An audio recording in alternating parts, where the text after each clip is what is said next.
Hello, YouTube. Um, it's time to have a talk. I've calmed down a bit from Liverpool losing 2-1 to Spurs in what I can only describe as the biggest robbery I've witnessed in a football match. And if you didn't watch this game and you think I'm lying, just go back and watch the decisions, man, because that was a fucking disgrace. Let me go through exactly what I'm talking about here, and I'll tell you why I'm so adamant about this game. First and foremost, there's a red.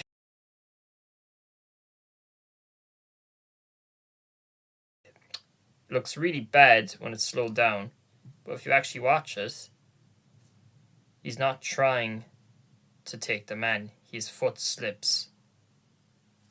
Then you have to look at the Diaz goal, which was a perfectly valid goal.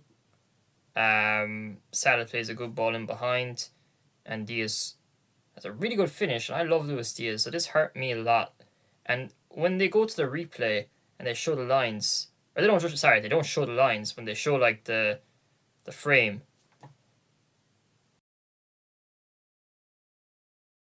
And then you have whoever's on commentary. I don't think it was Neville. I think it might have been Martin Tyler, or it might have been Neville. And he starts going like, "Oh yeah, that looks offside. That looks offside." And I was like, "Man, what? Am I tripping here? Like this guy's clearly onside."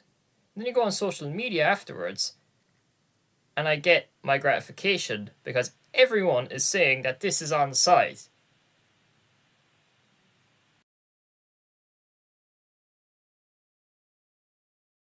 Decision wrong. So we were denied a perfectly valid goal against Spurs.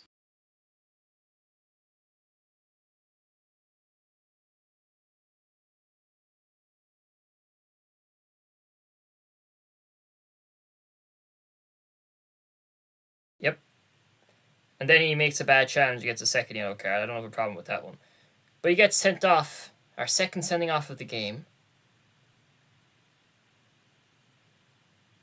for a challenge that involved a Spurs player tripping themselves over.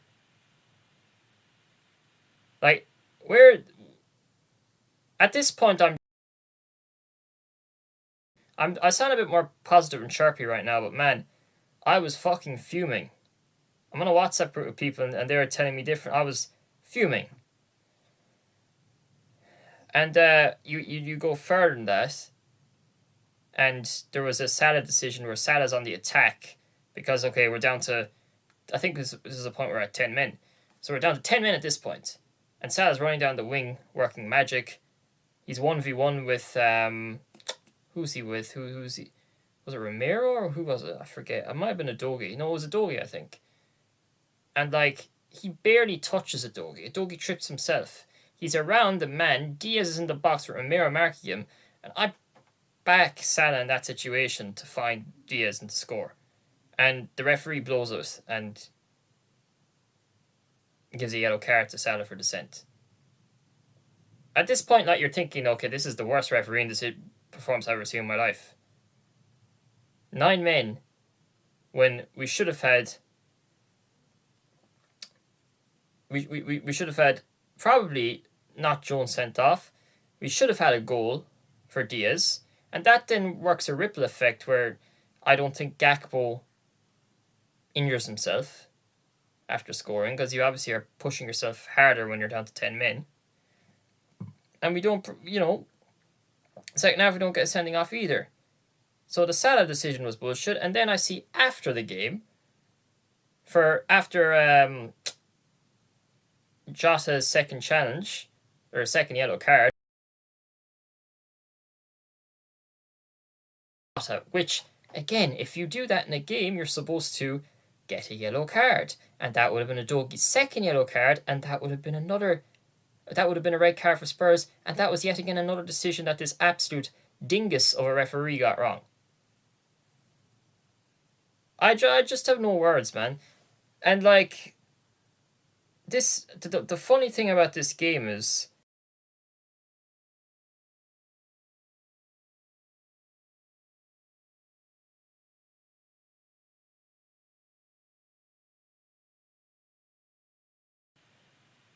But it means a lot more than that when you think about it. This isn't just a 3 points loss. This is a 3 points loss with 2 players suspended. Curtis Jones out for 3 games. Jota out for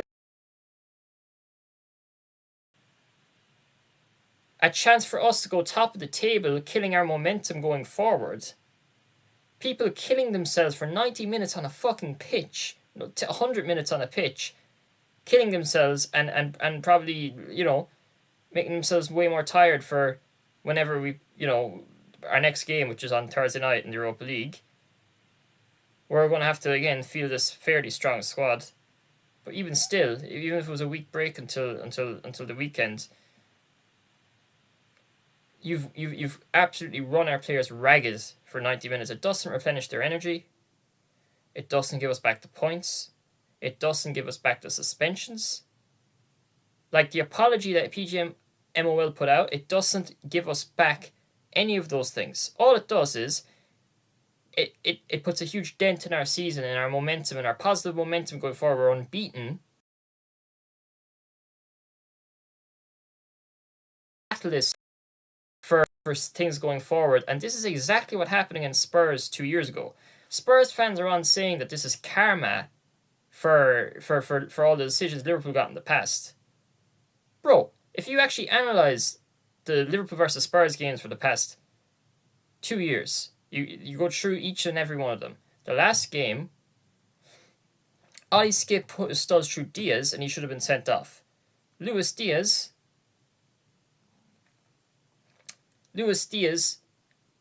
sorry, if we were sent off, we still won the game 4-3, but we pushed ourselves to the limit, and that was a decision that should have been given. Then I saw Spurs fans saying that Skip should have been, or he should have got, who was it? Jota should have got a sending off for putting his stud into Skip's head.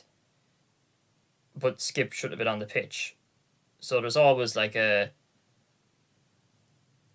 answer for what these guys are, the allegations they're throwing at us. And then you want to go further into it, go 2 years ago, and this is, in my opinion, the worst game I'd ever seen, the worst refereeing performance I'd seen in a game. And this was the reasoning for Klopp versus Paul Tierney last year. It was Tierney's game against Spurs 2 years ago. It was a 2-2. And what happened was, we drew that game, and we were in great form beforehand. And this was the worst refereeing performance I'd seen up until the Villa game last year, up until this point. Even before the game started, we had 5 players missing due to COVID. The game was still played. Guess what? We had a game against Arsenal scheduled for the Cup that weekend, or a few weekends later, and Arsenal were missing players to COVID. And guess who got the game called off? Arsenal did. Guess who didn't? Liverpool. And if we analyse what happened in that game, Harry Kane put his studs through Jota, you can find the screenshot, and got no red card. Jota then goes in a run to the box, gets pushed down, no penalty. Robertson makes a really tame, soft foul on one of the Spurs players and gets sent off. All these things happen. We were dominating the games with the Spurs. They come back and they draw 2-2. We were on a great run of form. Guess what it does? It kills our momentum. We go and we lose against a really shit Leicester team 1-0 the following weekend, which I guarantee wouldn't have happened if we'd beaten Spurs because we would have continued our momentum. We were in such good form at the moment. That's like at the moment, if we went and lost against Brighton next week, you'd say that wouldn't have happened if we didn't lose today because we're in too good form for that stupid crap to happen. And the week after that, we draw to Chelsea 0-0. We lost to City by 2 points at the end of that year. 2 points. If that shitty result does not happen against Spurs, we win the title. And maybe if we win the title, we have more motivation to go and win the Champions League. Who knows, man? These are like domino ripple effects that mean just more than the game in itself. This refereeing performance is much bigger than just losing the 3 points, which is huge in itself. Because if we lose the title by 2 points at the end of the year, it'll be because of this game. You know what I mean? Or if we lose it by a point or whatever. Or if we lose out in Champions League qualification, which we probably won't, by a couple of points. This could have a big effect. And that's my big problem here. because that result ultimately cost us the Premier League that year. And I look at this result, and who knows, missing players could have a catalyst on the games going forward. So really, in these situations, obviously you can look at the bigger picture and you can say VAR shouldn't be a thing because it ruins the game, or the people who run VAR should be better. But human error is always going to be a thing, unfortunately. They should use the system that Champions League uses, which is like a video system where they have like, I don't know, it's better than drawing lines. Like for example, I've never fucking seen a VAR decision where they don't draw lines, and today was the first time for that Luis Diaz goal. Disgrace. I've never been more angry at a decision in my life. Disgrace. But they could use the system, but the Premier League like flagged it away or something. They're not using it. But you can obviously point towards how the standard refereeing should be better. Shouldn't be human error, which yeah, that's great, fire the referees, but I think human error is always going to be a thing. You can look at scrapping VAR because it's bad for the game, and honestly, after the day, a few more decisions like that, and I'd probably be in favour of scrapping VAR, because it's not worth it to, have all that pausing after a goal and killing the fans celebrating because it might be ruled out. It's still going to be wrong, But in reality, what it should highlight in a situation like this is that the game should either be annulled, we should get a replay, we should get compensated. If someone was to look at it from a human perspective and look at the run of the game, Spurs were not better than Liverpool in that game. They weren't when we were maybe 11 men each. If you assess minute through a Matip own goal, it took us that much to beat us, I think you could equate and say to yourself, if we both had 11 men, Liverpool win the game. You should get a human review of someone saying about the game, Liverpool would have won that game, so really they should be the ones to take the 3 points. Just an assessment. Or replay the game at a later stage, because that game was a joke. If you've come out afterwards and admit that you've made a wrong decision, how can you sit there and say to yourselves, that that's fair? That, we just shrugged the shoulders, we don't get points. Or how about, at the worst, you include Luis Diaz's goal. You say, okay, that should have accounted, so the game was 2-2. Like, that wouldn't be the worst thing in the world either. But if you're just going to sit there and apologise and do nothing, then it's a big fucking problem. And it means so much to Liverpool. It means that you're going to have fucking City, who spend billions, run away with the league again probably, or win the league. You're favouring a financial giant here against someone like Liverpool, and it's a disgrace, quite frankly.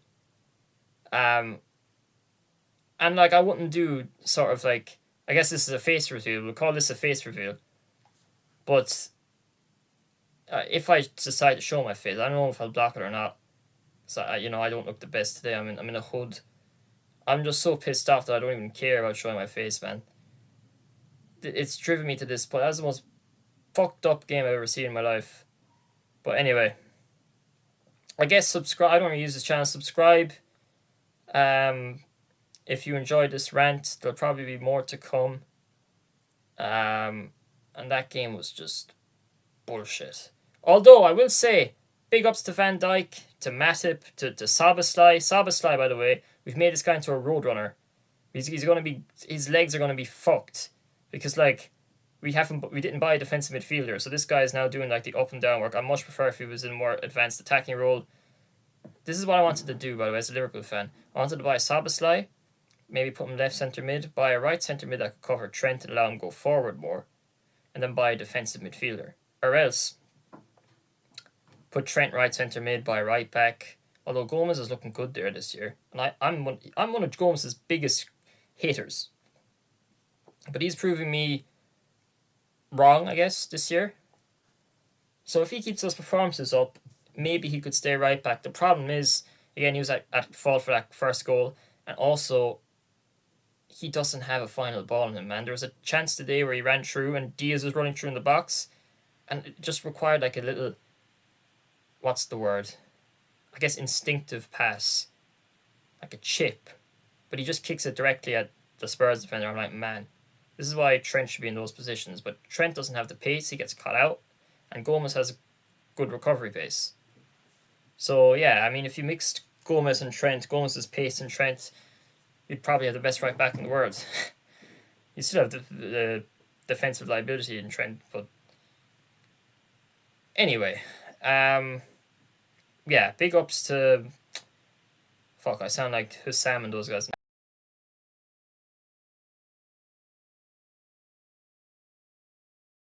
The boys who kept just a solidified defense. Thought Salah was quite good today. I thought he was getting onto the balls a lot, creating things out of nothing. He just had no support. Szoboszlai was immense as usual.